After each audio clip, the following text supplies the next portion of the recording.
What is going on, everybody? It's time for another MLB Live Before Lock. Myself and the real Eric back. We don't have old Eric. We have other Eric, the normal Eric. We have normal Eric is here today. So do us a favor, guys. Eric's feeling better today. Like the video, subscribe to the YouTube channel. I did give you big props on the show yesterday, which I presume you did not watch. But what I told everybody yesterday is that you did desperately want to do the show, and I did not allow you to because you were sick yesterday. And you know, we hit up our old pal Max. Like, can you fill in for Eric? He's not feeling all that well. Eric, to quote, did text me yesterday. He said, I just need to not be a little bitch. I know I said quote, but I'm paraphrasing. I'm somewhere along those lines. That was the quote.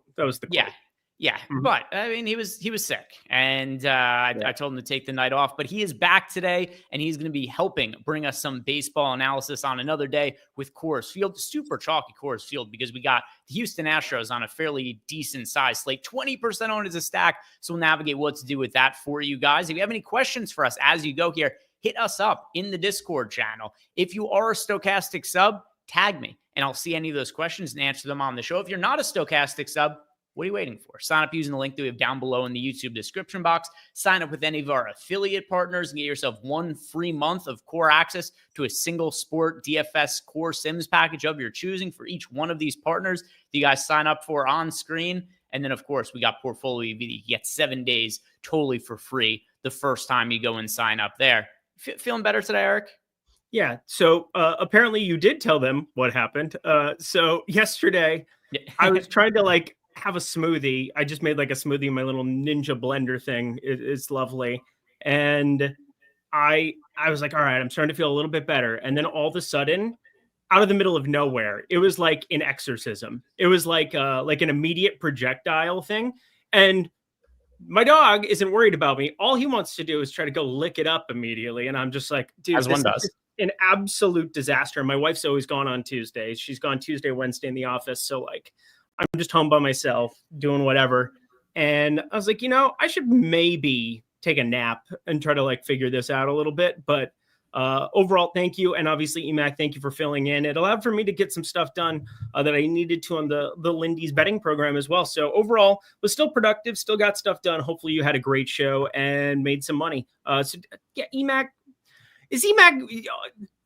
he's the new me, where you just say his name, Beetlejuice, and he shows up in the chat every single time.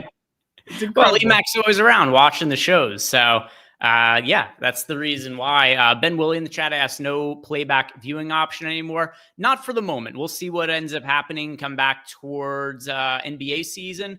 But we did have a little bit of a switch up on playback in terms of how they compensate content creators. So for now, it just makes more sense for us to consolidate everything and have everybody over at YouTube. If something changes or whatever ends up happening over at playback, then something we could revisit. But for now, it's in our best interest to do everything on YouTube. So that is the reason why that we are on YouTube for the time being. Such a forward-facing individual, that Greg Ehrenberg. He tells you the way that it is. No kerfuffery. He could have just been like, we just thought we would do that, or try to make it sound smart. That's literally what happens. So good on Greg. You'll always get a straight shot from him, whether you want it or not. Yeah, there's other stuff Playback's working on that's really, really cool that I'm excited about for the future. But at the moment, it just doesn't make a ton of sense for us to multicast to there and here. So we'll have more updates for you guys on that in the future. But tonight for baseball, Eric, I want to know any kind of general overarching thoughts. A big thing that EMAC and I had to navigate yesterday was just ridiculous weather situations. There were 3 games that got postponed. There was 2 games with weather risk. One of those games, the Red Sox game, played 3 innings, and then they called it off for the night. What are kind of the general thoughts that you have for today? Yeah, I had a Portfolio EV Spencer Steer bet that ended up cashing this morning, so I guess that was fun. I was just like, wait, what? And all of a sudden I was like, oh, okay, well, that was nice. Other than that, there wasn't a whole heck of a lot to really bring up about, I don't know. It was such a weird decision that they made, and obviously I had 18 games to cover last night, so I'm happy to be done with some of the double header ridiculousness here. We can kind of go along with our lives, but nothing that we really have to deal with on this slate with it. I guess we have no Cal Raleigh. I think that really does change the slate to some extent, because a catcher, he's not been a free square because that's a ridiculous thing to say when you're over 6K, but like now you're getting a cheaper Seattle lineup. You're getting also one of the best hitters that wins his position routinely at that position out of the lineup. And yeah, I think there's some fun push and pull here. I'm playing single entry today, kind of keeping it at that just while I'm still feeling a little bit wonky. All right, so let's start getting into the pitcher talk. And as far as the pitchers go today, there is one massive piece of chalk.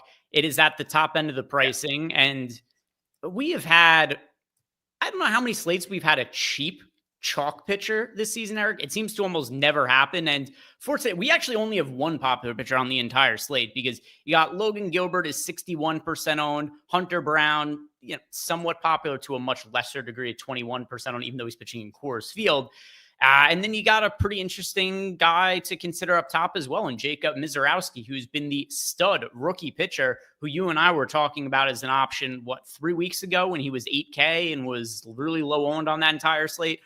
Still low owned as the price point has gone up. The pitch count doesn't seem like it's going to go up, but he's been nearly unhittable. He's just 1% owned against the Mets.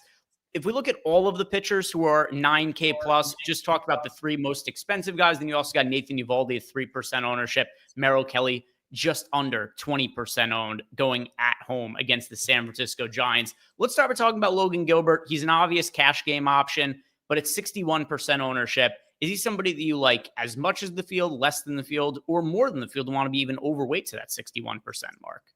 Yeah, it's so ironic because once Cal Raleigh wasn't in the lineup, we were talking before the show, I was just like, well, this is an auto Kansas City bet.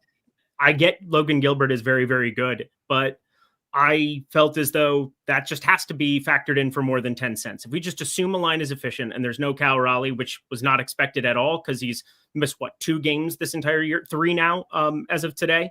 That's just he's somebody you can still pinch hit. I assume he's going to pinch hit at some point in this game if it's not out of hand. So we're going to see that occur somewhere. They have a lot of positionality as well. But from a pitching perspective for DFS, Logan Gilbert is not 9,500. He is way too good to be 9,500. And I get Kansas City isn't exactly the best lineup that you could be facing in a spot like this. 17.8% K rate. That's the second lowest in baseball. So they're really good at avoiding that portion of it. But Logan Gilbert's ramped up his workload. And we've just kind of seen him, in some spots where, they haven't had to push him as much. He was out for 2 months. He comes back. He goes 84, 90, 84 pitches in 3. It was pretty out of hand, that Seattle-Chicago game. We saw that. Seattle went completely ballistic there. He gave up 3 homers in the midst of it, but the wind was blowing out in Wrigley. We know how that goes. He then is in Texas, and he didn't look great, but he found 7 strikeouts, and that lineup specifically wasn't super for strikeouts in general. He's now back home. I mean, you're talking ridiculous, the difference between pitching in this ballpark, this cavern of a ballpark, and the low variance it brings to baseball games, and pitching in wind out Wrigley. Like, this is an awesome spot to be invested in Logan Gilbert. I like him more than the field. Yeah, you guys could see here the Sims on screen without making any kind of alterations, just running the contest generator. The Sims end up getting to 85% of him, and I just think he's by far the best overall pitching option on the slate. You got the second most popular pitcher. It's Hunter Brown, and it's a great match for him against the Rockies. I think he makes sense, but it's still, he's pitching in Coors Field. That comes with a little bit of downside. I just don't think there's a comparable option to Logan Gilbert. He's a piece of chalk who I want to have in just about everything, and I'll figure out where to differentiate elsewhere. Even in some stacks that are going to have like the Houston Astros, I think there are ways you could play Logan Gilbert and either go contrarian with a secondary stack, maybe get contrarian with a secondary pitcher, and still find ways to maybe differentiate it a little bit. But yeah, we got 2 massive pieces of chalk on the slate in Logan Gilbert and the Houston Astros, but I think it's warranted on both fronts. If you are not going to be paying up for Logan Gilbert, which, we generally are, but it's not like we've got 100% of Logan Gilbert that we're backing here, or if you got a cheap stack and you're looking for a pitcher to pair with Logan Gilbert on the high end, who is your second favorite pay up option at pitcher behind Gilbert? Hunter Brown by a mile. I get the Merrill Kelly piece, and I get why it's happening in the Sims, but I was never going to play this slate without Logan Gilbert and Hunter Brown. I think we still have pretty easy access to get to Coors if we want it. I think there's some other very interesting stacks. Obviously, do I have access to all of the Dodgers at their current prices? Well, kind of. I mean, we're getting Mookie Betts on the cheap at 4,400. We're getting Muncy 4,600, who's been, a 5K batter a lot of times when, he's had hotter starts to his season. We got Will Smith out there. We got, a number of different pieces that make some sense for sure. But I think the main thing to highlight is like Hunter Brown, despite great hitting weather there in Colorado today, like really good hitting weather, he is so much better than the Rockies. It's a joke. We're going to see the highest strikeout rate in baseball against righties take on Hunter Brown, who's been one of the best right-handed pitchers in baseball to start this season. I think the upside is absolutely out of control. And you're telling me I get him around 25% ownership.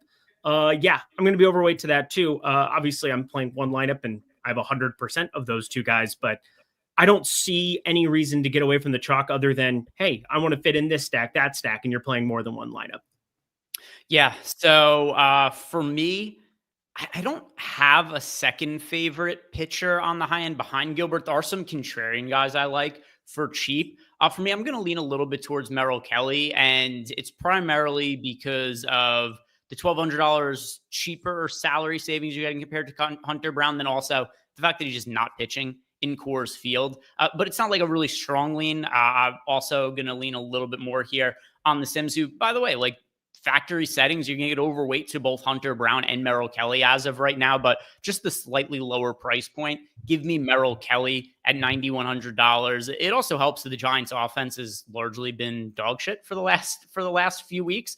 I mean, we saw Zach Allen. He'd been struggling. He was able to put up a really nice fantasy game last night against the Giants. And Merrill Kelly, a pitcher who definitely presents some strikeout upside. Merrill Kelly, overall for the season, he's delivered pretty solid results. He had a down season last year, but he's bounced back and been right around his career norms now. 3.49 ERA, 3.92 expected ERA. He's got a 25.5% strikeout rate. These are all solid numbers for Merrill Kelly. He's pitching at home as well. So give me Kelly. If somebody was to play Hunter Brown, though, I'm not going to say that's problematic or anything like that. I just very slightly lean towards Merrill Kelly. Any of the other pay-up options that interest you at all? I mean, from a betting perspective, the Miz does, but I don't think we have to force it in today. Jacob Miserowski. He's 10-5. That's the major issue I have going up against a Mets team that at the top of the lineup doesn't strike out a ton. The back half of the lineup is absolute dog doo-doo. We'll see how far they really want to push him as well. It was a close game, and they pulled him after 5 innings, 74 pitches. He had 8 strikeouts. It was just ridiculous. He's been a phenomenon. He throws it 102 with movement. I told you the time that I didn't know who he was going into his first start. And so I was watching video of him the night before and I'm like, holy shit, I'm on the over of whatever his strikeout number is, wherever it is, I'm betting it. And I've bet it now 4 consecutive days. I'm on 4.5 and then 5.5. I ended up betting plus money when I saw the back half of this lineup. But from a DFS perspective, 10-5 as opposed to a 9-5 Gilbert in their respective spots, it's not close to me. So I don't really have to do anything else on the expensive end. If I were going to punt, looking at my Sims, because I did build out lineups for 150, it looks as though I would be going further down the board by a considerable margin. The biggest problem I have with him is, I mean, you mentioned the price point has gone up. It's just, what is the pitch count going to look like? He goes 81 pitches in his first start, 86 pitches in his second start. And you start to think then oh, is this guy now going to be throwing, normal amount of pitches for a starter? And then you get his third start against the Pirates, 5 shutout innings, just 74 pitches. Yeah. It seems like 70 to 80 pitches, give or take a little bit of wiggle room is kind of where the Brewers want to have him for now. Maybe down the stretch, if this is a team that's going to make a playoff push, maybe they start to ramp him up a little bit in higher leverage games down the stretch of the season. But for right now, it looks like they just want to limit his innings. Yeah. And now that his salary's gone all the way up, I think it just kind of caps his upside. Also, it's a tough matchup against the Mets. Yeah, tough matchup against the Mets. Again, if it wasn't plus money, nice plus money there on the 5.5, plus 130 where I got it at, plus 135, I think was available earlier there. And then the Mets lineup dropped and 4.5 moved to minus 200. It was absurd. I think he's going to get 3 passes through it. I think he's very live to go 6 still, even though I'm with you. I think they're going to be cautious with it. The other thing I was paying very close attention to, and something from a betting perspective and from a DFS perspective too, that you always want to have in the back of your mind, because this is where you can find small edges. These doubleheaders are so profitable year in, year out for me because people don't react to bullpens. They don't do it the way that they're supposed to. And Mears and Hall were the 2 guys. Peralta went a clean 6 today, 100 pitches, I was paying very close attention today to see if they were going to utilize McGill or Uribe or Koenig. They didn't have to use any of them because that game was still one that they were able to take manhandle of, put up 5 runs in the 6th, and they were able to go to their mid-range bullpen arms as opposed to their main guys. With their main guys in line on a day like today, and knowing that they're, coming off of 2 days of rest coming into today with no game yesterday, you got to think that you're going to be very happy to have him go 5 or 6 and then just turn it over to the main guys and let them eat the rest of it up. So I don't think there's any 7-inning upside for him whatsoever. 6 is definitely on the outside looking in. And then again, 5, he can still rack up 7 or 8. That's not enough for DFS at 10-5 on this slate. 8K pitchers, the only one that's really pulling any kind of ownership. It is Shota Imanaga. He's pitching at home against the Cleveland Guardians. He's 13% owned. One of your many arch nemesis is Jose Barrios, is 6% owned. Clayton Kershaw, 7% owned, going up against the White Sox. I think there's some interesting talking points in this pricing range. Anything that you're liking for DFS? Yeah, first one, Imanaga, who we haven't seen a lot of here because, obviously later start to his year. And he's had strikeout outside in the past. I want to repeat this too, because year over year, one ballpark that's affected by weather more than any other, Wrigley Field. We know that for a fact. Last year was extremely advantageous as a pitcher's park. Now it's very neutral today, so take that for what you will, but he was so much better last year at home. He didn't have any wind at his back, wind at his back game. So it would have been wind going out for the batter. It was an unbelievable draw. Wrigley was way down in run creation. And this year, obviously it's up because you've had some more advantageous weather spots in the early portion of the summer, and the lineup is much, much better. So there's so many ways of being able to determine that and try to, look through the sample size. But he had a really good draw for a fly ball pitcher in Wrigley last year. Now I don't feel as good about it, but the ownership's down on him. And you get a Cleveland team that year in, year out, we've always been like, oh, you can't really have anybody up against Cleveland because they don't strike out. This year against lefties, they do. And they do a little bit against righties as well with Manzardo in there, but 24.3% K rate, 73 WRC plus. Those are just not good marks from Cleveland. They are not serious people, as you might say. I miss Severance. That's such a good show. Or what was it? It's not Severance. It's what's it called? The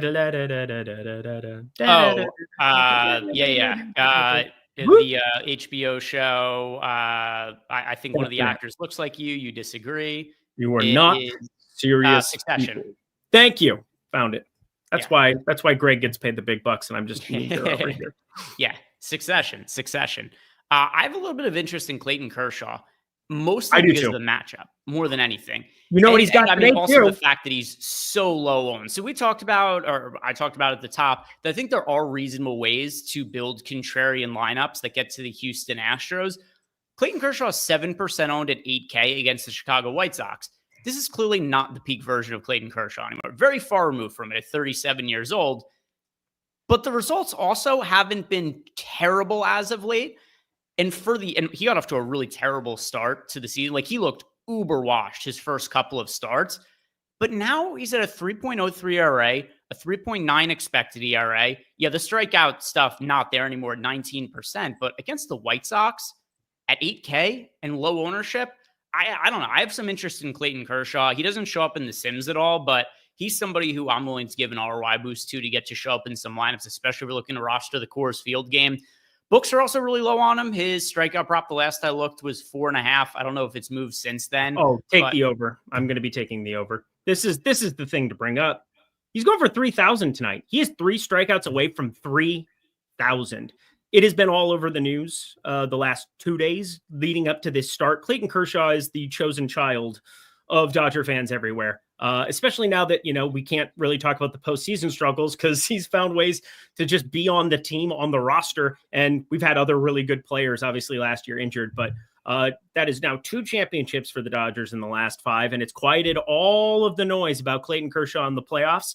So now it's basically like the last hurrah for Clayton Kershaw, and people are going nuts. I've got buddies that are tailgating out at the game and want me to go out there. Fuck you. No, I don't look like Tom. I hate that. I didn't even say which character. I didn't even say which character it is that I think you look like, and somebody knew exactly what it was. Eric and I've had this debate before. He looks like Tom. He disagrees. It's not even like you take it as some sort of insult. He's considered the handsome character in the show. I hate his character. Everybody. So I didn't like the show as much as most people did. It was fine. I did. But the issue I had with it is every single character in the show is so dislikable that it's hard to root for anybody. So that was like the issue I had watching the show. Is I was like, oh my, I don't want any of them to win. I want bad things to happen to all of these characters. So that was the issue I had. I didn't know who to root for. It's like, who's the good guy that I'm cheering on the show? What's the outcome I want to happen? Like, I just want a disaster to happen. I don't want anybody to win at the end of the show. And you look like Tom. So that was the push and pull for me. I hate it here. There's worse people to be compared to. Yeah, like Caitlin Clark. Yeah, I mean you look like her too, but that's completely different. I have blue eyes, bro. Caitlin Clark, bright blue eyes. Caitlin Clark might arguably could turn into the best WNBA player of all time. And that's not who you want to be compared to either? Not really. All right. I mean, more people from. She's an Iowa girl. I mean, it can't get much more rival based than that. Yes, see more people in chat. Tizzle Main says that he could see it too. It looks like everybody in chat sees it. They think you look like, people think you look like Caitlin Clark. People think that you look like Tom from Succession. This is your life. The Barack Obama one was a little bit of a stretch, admittedly. That was Josh still has a job, so I'm happy for Josh. These are good things. Oh my Lord. that one was a little bit of a stretch. With that one. Might be time to do some more face swaps. Maybe we'll bring that back. But anyway, I have interest in Clayton Kershaw in the 8K range. In the 7K range, we did get a question from Discord. Sniffs1234 wants to know, what do we make of Yusei Kikuchi? And I mean, this Braves team is just, I don't know what the hell to make of this team. Like, I still think they have talent on offense on paper, but things have gone incredibly wayward for them this year. I'm personally not on Kikuchi for today. I do like a pitcher that I think you might like as well, Eric. Do you mind if I steal your thunder before you say this, man? Yeah, sure. I am playing a little Kikuchi if I were to play my 150 here. So I'm looking at my top 150. I just kind of plug and played a little bit of what I'm seeing in the Sims. I would give him a boost up, and I would play more of him if I had more than one lineup. All right, so I could be wrong. I have a feeling you might have a little bit of interest in this guy, but Noah Cameron at right around 10% ownership. He is super cheap. You and I were talking about before the show the impact of Cal Raleigh being out of the Mariners lineup. It's a super pitcher-friendly ballpark. You're also potentially, especially if you're playing on FanDuel and you play Cameron, that could be a good amount of leverage over Logan Gilbert in the event that the Royals go out and end up winning this game. Cameron's been solid this year. Unfortunately, doesn't have the most strikeout upside. 2.79 ERA, 3.63 expected ERA, just a 19% strikeout rate. But I love the park upgrade for him, and I love the fact that he's getting a Mariners team without Cal Raleigh, and he's priced as if Cal Raleigh was going to be in the lineup. So, he's not my favorite pitcher on the slate or anything like that, but I'm about 2x the field on him at $7,600, and he is my favorite pitcher in this price range. Yeah, Seattle has a 109 WRC plus against lefties. Guess what? A majority of that is one guy. He is not in the damn lineup today. He has 33 home runs this season. He's the only guy that I'm really all that worried about from the right side on a day in, day out basis. I mean, some people would call Randy Arozarena, quote, hot right now. I don't give a shit about stuff like that. He's been somebody who could always, help with run creation because of what he does on the base paths as is. Randy Arozarena is a major league ball player, but this has been a down year for Julio Rodriguez. You can try to paint it any direction that you want. Say, the hard hit metrics and the bat speed, it's still up there. He's 95th percentile. It'll all start coming together. Well, he's slashing 255, 312, 401, and there's just no planet where this Mariners team without Cal Raleigh is something that you want to necessarily say, hey, I'm that scared of it. I'm not. So Noah Cameron, if I were making more than one lineup, would absolutely be the guy that I'd be going to cheap. Sub 8K, he's by far my favorite pitcher. I don't even think I would have a share of anything else other than a shot on Didier Fuentes, a shot, a singular shot out of 150. I just don't find it necessary. Anybody super cheap that you do find yourself taking punts with outside of the 7K range? I know you mentioned Fuentes there briefly. He doesn't really show up in the Sims. Let's see if Nor should he. I mean, yeah. Let's see if I sort by exposures. Blake Tidwell showed up in a couple. I mean, I guess I get that he's only 5K. So like if you absolutely needed to go all the way down, if he showed up in a lineup or two, it's not the end of the world. But definitely not a priority for me in any kind of way. But, you know, a 5K pitcher, you could see a path where they just get through a few innings unscathed and all of a sudden an expensive offense in Coors Field goes off and all of a sudden they're in play. But yeah, if you're just playing 1, 2, 3 lineups, that's a no for me. But I don't really like anybody sub 7K. Yeah, I mean, here's the pitch on Didier Fuentes, because it is awesome hitting weather in Atlanta today. And he is a fly ball pitcher. Because like last night, I was like, oh, this kind of reminds me of Brian Bayo going through his AAA numbers and then being like, why can he not strike anybody out? Now, he's only had 2 major league starts, but he got 87 pitches in that first go around. And think about all the injuries on the Atlanta pitching staff. He's going to be around if he has any semblance of stuff coming up here. And this is just purely a play on 2 things. One, a 35% strikeout rate at AAA. That is what it is. I mean, he has an 18% ground ball percentage at AAA too. I mean, this could just go horrifically. So what I'm saying is I can make the case because of 1, the 35% K rate, and 2, the Angels have a 26% K rate against righties. Like that, there's no other reason that you would play him other than, you know, the salary savings and those 2 things that I threw out there as data points, because it's been brutality. I mean, these 2 starts have not gone well. He's not getting any chases.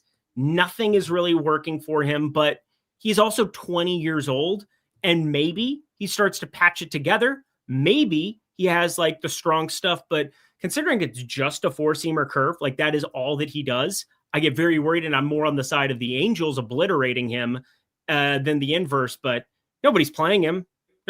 Oh, come on. I'm telling you, there is not a single person in chat that disagrees with me right now. Look at this. I'll just pull some. Was that up there the entire time I was talking about Didier Fuentes? Like, why am I even here? What do I even do? Do I have to start talking British and do things like this? Look at this. Look. Yeah. What a great comment from that idiot. Yeah, look, Charles Moran. We've got Sotek saying that's Eric. I'm telling you, this is you are Tom. You are Tom. You are Tom. Lindy's lookalikes, leans likes and lookalikes. Oh my God. Like, what are we doing here? He got acquitted today. Isn't that wild? Yeah. Well, it's because you were his lawyer. But look, Tom Lindquist, nothing wrong with it. Nothing wrong with it. I just wanted to prove my point right there. But anyway, as far as pitching goes, I don't really have anything else that I want to bring up here. On the FanDuel side of things, Eric, obviously Logan Gilbert is going to be your cash game pitching option. He's the guy who I think you should be loading up on the FanDuel side of things overall. Do you have a pitcher, if you're looking to be contrarian on FanDuel, that you'd want to play outside of Logan Gilbert on the FanDuel site? Not really. I mean, if you made me, only 9,400 too. Yeah, I mean, it's such a bad number. It's such a bad tag. And like, it's pulling 37% ownership, but like, you're not going to win or lose the slate, I don't think, with Logan Gilbert today, playing him on FanDuel. Like, the obvious number 2 guy I would say is Hunter Brown, just purely because of what that strikeout upside can be. But I guess I have watched the last 2 San Francisco Giants games.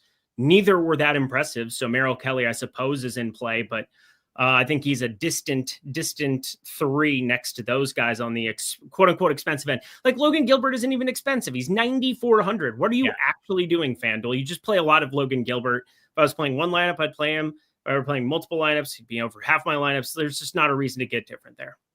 For really low ownership, I think you make a case for Shota Imanaga over on FanDuel. But yeah, my preference is going to be play Logan Gilbert. Once again, Logan Gilbert, he's your cash game pitcher over on FanDuel as well. That's a super, super easy decision point. Any final thoughts on pitcher, Eric? If not, we will talk about our favorite stacks of the day. To these stacks we go. All right. One thing I want to check actually really quick is from Discord. Einstein wanted to know thoughts on Nick Martinez against Boston. That's just a pass for me. Nick Martinez is not a bad pitcher, but does not generate a lot of swing and misses, pitches to contact a bunch, generally has limited upside. I know he's coming off the best start of his career where he was, 2 outs away from a no-hitter? And I thought some of the discourse around it was totally ridiculous, where it was where it was like, hey, you got to, in that scenario, you got to lay out to try to preserve the no. It was like a completely uncatchable ball, though. The ball that was hit to center field and banged off the wall. Like, sure, you could break your neck trying to dive into the wall to catch it, but you're not making that catch. There was just no scenario where the ball was going to be caught. But anyway, it's beside the point. I don't have Nick Martinez for today. James is my favorite viewer. Eric has nicer hair. Thank you. That's kind of the thing. His hair's washed, dried out, and he's British. I mean, what are we doing here? What are that we should be the follow-up is that Eric looks like Tom with nicer hair. Makes me happier, but I mean, I'm still mad. All right, I look like John Hamm. What a hunk. Oh, see, honestly, this is why it's nice. I normally don't just like peruse and look through chat like this. Well, fuck a lot of you, actually. Never mind. Most of you.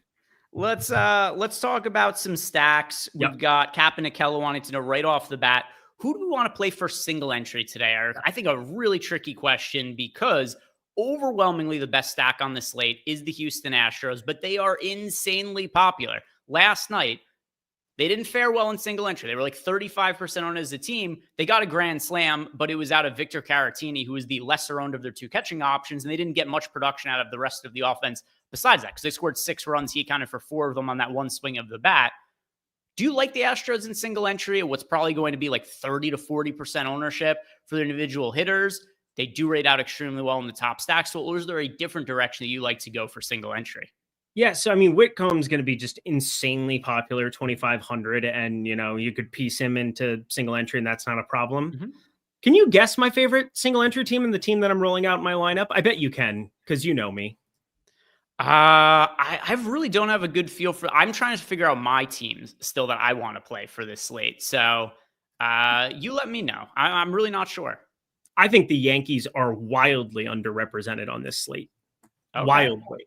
Jose Berrios gives up crazy power to the right side, and we get some really low ownership, and they haven't, quote unquote, done it yet. They haven't gone nuts against Toronto, but it is truly just such a strong lineup, top to bottom, that you can get to any piece of, and you don't even need to play Judge today. That's the other thing that I think I kind of want to point out. Like, Volpe is tough and unattainable, really, at 4,100 batting 8th. Like, I mean, it's baseball. You could play anybody and make a case for anybody at low ownership. But like, Ben Rice is leading off catcher first base. Paul Goldschmidt is 4K and still looks great in this matchup. You've got Jazz Chisholm, who's been what the kids like to call hot right now. Giancarlo Stanton is 3,300, and I expect him to continue to pull ownership until he starts getting his shit together. Bellinger's 4,500. I mean, there's just so many guys that you can click on here. And we're also getting Jason Dominguez on the only side that he's capable and functional from. I mean, he is so bad as a right-handed hitter. There aren't actually words for it. So I look at the Yankees at 5% on today's slate, our top stacks tool. That was the first team that I really wanted to know. I wanted to know what is going to happen with the field and Jose Berrios. They're our 3rd highest top stack percentage, and their ownership share is just pitifully low because of how popular Houston is. And I get it. They're going up against Austin Gomber, who I bet is over 14.5 pitching outs, rip me. But I do think that just the Yankees, you get them at less than a third of the ownership of Houston right now. That is such a tremendous offense. It just really is hard for me not to look at them in single entry and not think that they're an awesome option. Are they hard to fit in with expensive pitchers? Not really. I've got Brown, Gilbert. I am playing that Whitcomb character. Spencer Steer scratched, so that's very annoying. But yeah, I mean, there's just so many guys. You have my drop that you can play second base shortstop, who's 3,200. You've got Trevor Story at 3,700, who's probably my favorite out of everybody at the shortstop position, just as like a contrarian option. You have Benintendi batting cleanup against Kershaw. And at the same time that you talked about Kershaw, I still think the White Sox are pretty live against a guy who hasn't necessarily had it in the early going of this season. Be careful with an Austin Slater there, where there's tons of pinch hit risk. Every time he gets up there to the 2-hole, you're probably getting 3 at-bats and that is the absolute tippy top unless this game is out of hand and they don't care. But there's enough cheapies that in single entry, I didn't find it terribly cost prohibitive. Now, that said, you're missing the highest upside bat, but Toronto's just been walking him nonstop. They've been giving him free passes. This is just one of those frustrating things when you have a guy like Judge or Ohtani. He doesn't run, and Ohtani does. Corbin Carroll does. So when you get some of these other dudes who get walked, there's fantasy points they can accrue there. That's not going to happen with Aaron Judge. So yeah, he's the most likely guy. He's your highest upside bat by a mile, but I'm okay rolling out single entry, no Yankees without Judge. Yeah. By the way, just because people are asking in the chat, it was a Spencer Steer from the Reds who's scratched. Yep. So I just updated everything through the Sims with our latest ownership projection, and I'm leaning towards playing the Angels in single entry. Love. I think there's a lot of upside against Fuentes, who does not generate ground balls at all. Even in the minor leagues, he didn't this year. He had a 33% ground ball rate in the minor leagues this year. Oh, no. It's lower. It's sub 20%. Because that was MILB.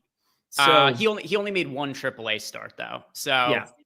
It's in the MILB, it was the 33. Either way, it's like super low. A lot of balls hit in the air against him. Small sample size. He's only made 2 big league starts, but that's carried over with a 26% ground ball rate paired with a 20% home run to fly ball rate. One thing we know this Angels team can do well is hit home runs. They strike out a shit ton as well. But against a pitcher who does not project well at all going forward, Fuentes, all the projection models pretty much have as a guy with like a high 4, low 5 ERA for the rest of the season. You're getting an Angels team that is not going to be owned at all in single entry. In large field tournaments, we got them projected for 5% ownership. Single entry, they're probably going to be like 3-4% owned as a stack or something like that. I like the Angels. That's the team I'm leaning towards. There are a number of directions you could possibly go. The one team, I understand that if people roster the Astros, it's clearly the team that just, if you're going from a projection standpoint, it's a team that's expected to score the most runs. I'm just terrified of what that ownership could be in single entry, where it's like a third of, if let's say the Astros are the highest scoring team on the slate, like a third of those teams are going to end up cashing in single entry. So that's the one team who, for large field tournaments, I get more of the Astros than any other team by a mile. For single entry, though, I'm going Angels right now, and I'm going to go with that as my final answer. I have absolutely no problem with that at all. I wanted to see this updated Reds lineup to see if anybody moved up like crazy. Reese Hines is up there in the 6 hole now. What a weird situation. Encarnacion Strand, he's in the 8 hole. He's your addition to the lineup. All right. So it's anyway, just wanted to point it out. Live before lock, it is what it is. Wanted to point it out for the people. Bernardino probably not going to be crazy long for this game. It's going to be a straight up bullpen Boston situation. Can't believe we didn't know who was going to be pitching, and that Brian Bayo is the listed starter for today. He came in the midway point of that game today. I was like, what the shit? I turned on the game and I couldn't believe Brian Bayo was throwing the ball, but whatever. They were focused on that game, I suppose. And, you win the one that's in front of you when it was competitive. And then immediately Steer hits a home run over the monster against him. But anyway, that's neither here nor there. I'm with you. If I had to build another lineup, by the way, the Angels, I bet last night, very, very high on the Angels. I think Fuentes has upside in like a 1 out of 150 capacity, but more than likely he gets his face obliterated. And I didn't understand that line. It was pretty wide. It's come back a little bit towards me, but it's kind of evened out, still plus money. And man, they're cheap relative to what their upside is against a guy like that who just, it's great hitting weather in Atlanta today. Yes, that is well. Franchise 410 is choosing between 3 teams for single entry: Texas, Cincinnati, or the Brewers. Of those 3 offenses, I like Texas the most, Eric. I hate that ballpark. And I've said that in the last 2 games have gone completely nuclear. And you almost won everything the other night. 2 nights ago it was with Baltimore and Texas. In the later stages of it, you turned it off, went to bed like a pansy. So good job, you. I was cheering you on, but let's see. I don't think, it definitely probably amongst those 3 beat Texas. So yeah, it's Texas for me against the other options that are listed. What are the other offenses that you're prioritizing? Also, I guess because I haven't asked you yet, I've made my stance clear. Houston, not a team I like playing for single entry. I think they look great for large field GPPs. What do you make of them relative to their ownership for large field GPPs? And then maybe some of the other offenses you really like for today. Yeah. What's frustrating is like, I don't know. Now, some of these home run numbers don't make sense. Like Isaac Paredes is my favorite because he's a strict pull hitter. That's why you acquired him. It reminded me of Trey Mancini when he got picked up by the Houston Astros, and everybody's like, "Oh, Trey Mancini's been terrible this year," and I'm like, the whole point is that he pulls the ball, and all you want to do is hit pulls towards the Crawford boxes in Houston. When you play half your games, play to your ballpark, and today it just so happens the wind's blowing out 10 miles per hour and it's hot and humid, and it's going directly out to left field. So Isaac Paredes is my favorite at 4,800, but like DeBlanc isn't that good. 3,900. I don't really agree with his home run numbers. Cam Smith up to clean up. He's been much, much better. He's kind of the one promised, but Myers doesn't have a ton of power at 4,400. Walker, 4,100 is probably my second favorite. Yenner Diaz, probably third. Like, I like pieces of this lineup, and then I already brought him up earlier. Whitcomb's 2,500, so like I'm playing him in single entry because I refuse to play Will Wagner as like my third base punt option. But Whitcomb has very short numbers to hit homers. Like I had to double check what I was looking at with him because I, one, didn't know who he was waking up this morning, but two, he's only been basically like pinch hitting here. He's going to get pinch hit for more than likely at some point in the game if they need Caratini to come in for an at-bat.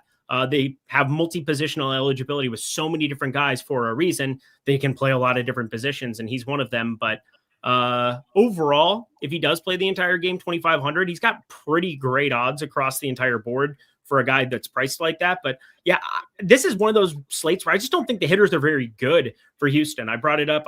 I'm on the over of 14.5 outs for Austin Gomber. He hasn't looked great. It's been 3 outings, but he's had to eat some of those outings. The Arizona one specifically, I think he got hit up for like 9 runs or something in that second outing, and he still went 4 2/3. So if you want to tail me on that one, I feel pretty confident there that he'll get the full 5 for us here as he gets built back up. All right, other stacks for me, and my stack exposure is really spread out. There's only 3 teams I have double-digit exposure to for the purposes of large field GPPs. It's the Angels, it's the Astros, and the other one is the Atlanta Braves. So both sides of that Atlanta and Los Angeles game. Yusei Kikuchi, yeah, he certainly brings some upside to the table, but you have a modestly owned Braves team in a hitter-friendly environment, and in the starts where Kikuchi struggles, he is really home run prone. Like you go back to previous years where even when he was really good and had some really, really good seasons, you would see these starts just like, oh my God, Kikuchi gave up like 3 homers, 4 homers in individual start. And there's a lot of power in that Braves offense. I mean, you look at hitters like, Ozzy Albies, who's modestly priced. Austin Riley's $4,100 and isn't all that popular. There's some individual hitters I really like from the Braves. And then, of course, 5-man stacks them as well. So those are the 3 stacks that I'm primarily building around. As a secondary 3-man stack, I have a lot of the Dodgers as well. I think they make for guys like Ohtani as a great one-off. But those are the 3 primary stacks that I'm getting to for today. Any other thoughts you want to bring up about stacks? If not, I'm going to go into Discord to answer some more questions.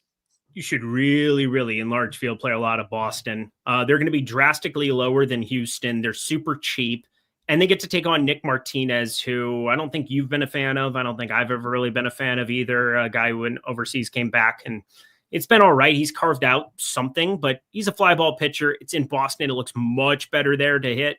266 expected batting average. And kind of the main thing is just kind of like looking at some of the splits. 186 expected ISO to lefties, 166 expected ISO, but 217 actual ISO to righties. No strikeout stuff to them whatsoever. 16-degree launch. I mean, just such a cheap team with Meyer and, some pieces. Romy Gonzalez nobody's going to click on him in the 8-hole. And I think he has crazy upside as well. I just kind of like what Boston's been doing here, kind of rid of the Devers deal. And, it seems like some of these young players are really running with it. It's a watered down lineup, but what comes with a watered down lineup? Cheap bats. I like that. We've got a question here in Discord about tiers. So this is a question coming to us from Stinky Thumbs Arbuckle. There's a great name. Stinky Thumbs Arbuckle wants to know any thoughts on tiers for tonight. Here, I'll rattle off my favorite players to be rostering at each tier. Tier 1 is Shohei Ohtani for me. Tier 2, that is Elly De La Cruz. In tier 3 for me, it is Pete Crow Armstrong. In tier 4 for me, that is going to be Freddie Freeman for a little bit of correlation with Shohei Ohtani. In tier 5, that is going to be also Will Smith to get a little bit more exposure to the Dodgers as a stack. And then finally, in tier 6, you can roster Logan Gilbert. He's one of the pitching options. So Logan Gilbert, he's the pitcher to be going to there. Good luck in tiers tonight for everybody who is playing. Eric, any other thoughts that you have on one-off hitters or anything like that you're noticing standing out in final runs of your lineups here? Yeah, well, I mean, I've just been messing around in the single lineup simulator. That's kind of where I spent my time before the show, was kind of like piecing together which one-offs I wanted to play, how I wanted to put about my lineup, and then wanted to see it simmed out. That's the beauty of the single lineup simulator, and I probably haven't used it as much as I should have this season, because normally I'm playing a lot more than one lineup, or 40 is kind of generally what my minimum is when I'm playing and on shows. But Ohtani, it's uncomfortable to be without him, and obviously the Sims always like Ohtani, and the idea of getting to Ohtani, it's just not really accessible for me today. Mauricio Dubuon, probably the most overowned hitter I think on the entire slate. I've never been a fan of his. The one nice thing is that he's always going out to make contact. Absolutely nothing for a walk rate year in, year out, but in the 9-hole, I strongly prefer getting to Shea Whitcomb just at the 2,500 number, and not really dealing with anything else there. And I brought up the Yankees before. It is such a fun team to kind of mix and match in the single lineup sim right now. That's kind of where I landed on them, was just kind of piecing together, oh, this makes sense. Andres Jimenez as well. He's 3,300 second base, only 5% ownership for him. If I were playing more than one lineup today, that's a guy who hasn't been popping a lot, but he ends up going yard left on left yesterday, and out of nowhere gets upgraded to the 1 hole. Has not been a normal place for him here. I feel really good about him being somebody that I'd be 3-4x to the field on. Yeah, so just going through my most rostered players at each position, it is going to be leaning pretty heavily towards the Houston Astros for large field GPPs. And then also start loading up chat with your guys' home run picks. We'll read them off here in a second before we go ahead and give out our home run picks, that being Eric and I. At catcher for me, it's Yanier Diaz. At first base, Christian Walker. Second base, Whitcomb. Third base, also Whitcomb. Shortstop, Corey Seager. There's one spot that's not Coors Field. And then outfield, Ohtani, Jake Myers, Cam Smith. So, yeah, lots of hitters from the Houston Astros who just run everything through, showing up as the guys that are the best overalls to be rostering at each position for large field GPPs. And Sims getting me 2x the field on pretty much all of those individual hitters. Now, Eric, time for some dong. So I want to know from you, as well as our audience, who are you picking to a yard today? And everybody, keep in mind, Coors Field cheating. No picking the Houston Astros today. That is just absolutely not cheating. The guy with a 323 expected ISO against righties taking on an entire team of righties, Greg? That's cheating? A little bit. Especially when these guys are probably going to be like 6 at bats each or something ridiculous like that. So no Coors Field. Although I'll say this, if you really want to pick somebody from the Rockies, go for it. But I don't think you're going to want to. Houston Astros, that's going to be considered cheating. I'm sure like half the home run picks from chat will be Houston Astros. Who are you picking to go yard tonight, Eric?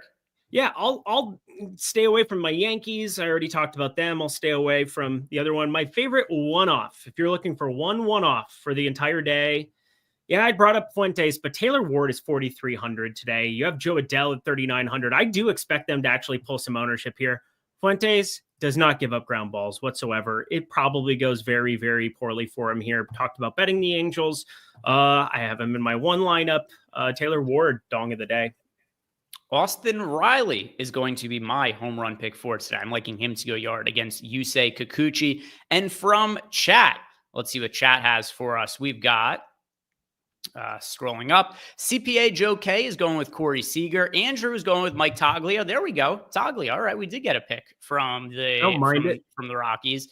Van Dam NYC is going with Will Smith. Patrick Maduke going with, there we go. Yeah. Cam Smith. We've got Chris Albers, Corey Seager, Ken Ratty going with Austin Slater. Doug Dobbs has got Paul Goldschmidt. Will Cream, another one of my favorite names in chat. He's going with Abreu.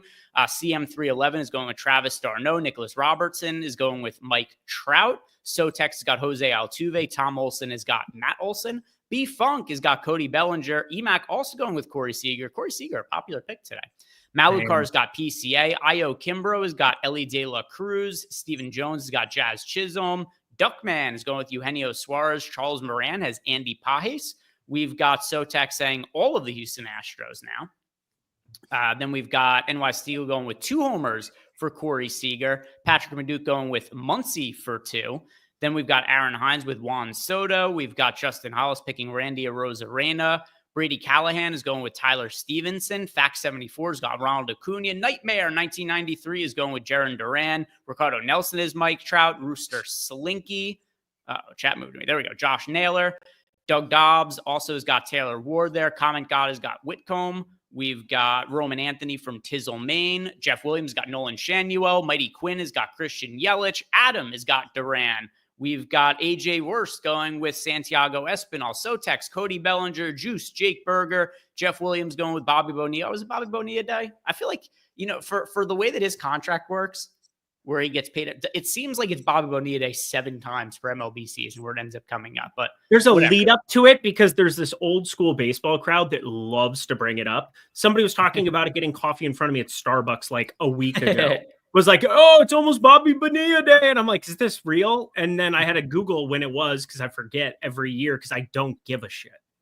Tizzlemane says it was yesterday. Brady Callahan says July 1st. All right. Good to know for the future. And then finally, Jake DeWitt has got Nolan Shanuel and Daniel Buffington has Mike Trout. So guys, thank you very much for watching. If you've not done yet, like the video, subscribe to the YouTube channel. Good luck with your lineups tonight. We'll see you guys back here tomorrow.